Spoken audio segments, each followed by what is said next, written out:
आम्ही भेटलो। एक दोन तीन महत्त्वाचे प्रश्न होते। एक पहिला प्रश्न, नारायणगडाची 4 हेक्टर 63 जमीन ही गायरान क्षेत्रामध्ये येते, म्हणजे सरकारी जमीन येते। ती सरकारी जमीन गड नेमका सरकारी जमिनीत येतोय, तर ती जमीन आमच्या नारायणगडाच्या ट्रस्टच्या नावावर करावी बाबांच्या, आणि त्या बदल्यात नारायणगडाची भरपूर अशी जमीन त्याच गावात पोंडोळ याच गावात आहे, ती पोंडोळची जमीन ही शासनाच्या नावावर करावी, अशा प्रकारची एक मागणी आहे।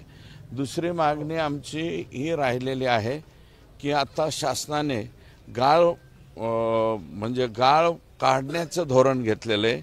त्याच्यामध्ये आमच्या काही प्रकल्पातला विशेषतः मेहकरी, त्याच्यानंतर कडी, कडा, रुटी आणि सिंदफाना शिरूर तालुक्यातला एवढ्या प्रकल्पातला गाळ हा आम्हाला त्या ठिकाणी काढायचा आहे।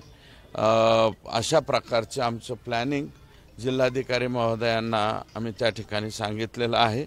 आणि त्यानंतर जे वेगवेगळे छोटे छोटे इश्यूज आहेत, बाकीचे मतदारसंघातले काही इश्यू होते त्याच्या संदर्भात, मेन म्हणजे गाळ काढण्याचं काम, दुसरं हे, आणि तिसरं जे माननीय नामदार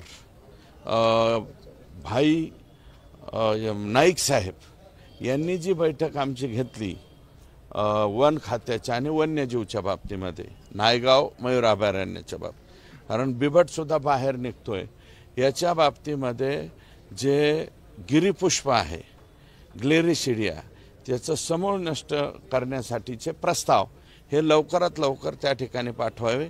बेदरवाडी, त्याच्यानंतर शिरूरच्या तिथल्या गायरानाचा प्रश्न आणि श्रृंगेरी देवीसारख्या प्रश्न, अशा प्रकारचे जे काही प्रश्न आहेत त्या प्रश्नाच्या संदर्भात आम्ही आज या ठिकाणी मीटिंग घेतली आणि जिल्हाधिकारी महोदय त्याच्या बाबतीतले प्रस्ताव लवकरात लवकर राज्य सरकारकडे पाठवतील। देशमुख कुटुंबाच्या आसरूचा आपण बाजार मांडला असं संजय राऊत यांनी टीका केली। हे बघा, मी आज त्याच्यावरती काहीच बोलणार नाही। मला वाटतं आज मस्साजोगला त्या ठिकाणी बैठक चालू आहे आणि तुम्ही आता 1 to 1 किंवा एकही प्रश्न मला विचारू नका। या प्रश्नाच्या संदर्भामध्ये परवा दिवशी मी बोलणार आहे 20 तारखेला, आणि मी ह्याच्यावरती पूर्वीच उत्तर दिलं होतं की संजय राऊत हे इंटरनॅशनल स्पीकर आहेत, इंटरनॅशनल स्पीकरवरती बोलण्या इतकी एवढी माझी लायकी नाही। आणि संतोष देशमुखचं प्रकरण असेल, त्याच्यानंतर कृषी विभागातला जो घोटाळा आहे त्याच्या बाबतीमध्ये मी परवा 20 तारखेला त्या ठिकाणी बोलेल, कारण आज मस्साजोगला ग्रामस्थांची बैठक आहे असं काहीतरी माझ्या कानावर आलं आहे। मस्साजोगकर काय म्हणतायत ते मी बघतो, आणि परवा शिवजयंती आहे, शिवजयंतीच्या दिवशी बाकीच्या गोष्टी नको, शिवजयंतीच्या दुसऱ्या दिवशी आम्ही त्या ठिकाणी बोलू।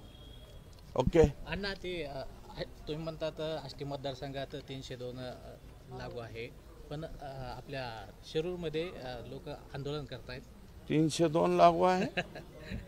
302 कुठं लागू आहे? विकास कामाबाबत 302 म्हणजे काय? मला त्याचा अर्थ सांगा बाबा।